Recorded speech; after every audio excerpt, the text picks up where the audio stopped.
ઉત્તર ભારતમાં આકાશમાંથી વરસતી આગ, દિલ્હીમાં તાપમાનનો પારો 50 ડિગ્રી અટક્યો તો રાજસ્થાનમાં મોટાભાગના શહેરોમાં 50 ડિગ્રી તાપમાન. આ વર્ષે સામાન્ય કરતાં વધુ વરસાદ થવાની આગાહી. દેશમાં જૂનના પ્રથમ સપ્તાહમાં ચોમાસાનું આગમન થઈ શકે છે. 5 દિવસ બાદ કેરળમાં ચોમાસું બેસી જવાની શક્યતા.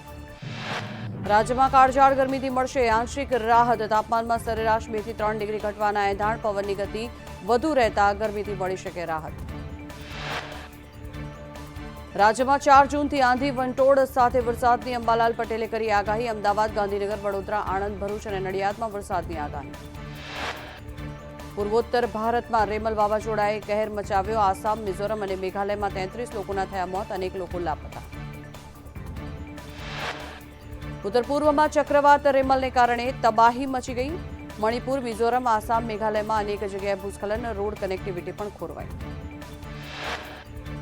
ગુવાહાટીમાં પણ ચક્રવાત રેમલની અસર. આસામ બાદ ગુવાહાટીમાં ધોધમાર વરસાદ વરસ્યો. ભારે વરસાદને પગલે ગુવાહાટીના ઘણા ભાગોમાં ભરાયા પાણી. રાજ્યમાં કાળઝાળ ગરમીને લઈ જનજીવન પર તેની અસર. છેલ્લા એક સપ્તાહમાં 153 જેટલા વ્યક્તિને હીટસ્ટ્રોકની અસર. 2 દિવસમાં 10 થી વધુ કોલ્સ બેભાન થવાના આંકડા. રાજકોટ અગ્નિકાંડમાં એસઆઈટીની તપાસનો ધમધમાટ. આજે ગાંધીનગર ખાતે મહત્વની બેઠક. એસઆઈટીના સભ્યો સાથે ગૃહ રાજ્યમંત્રી હર્ષ સંઘવી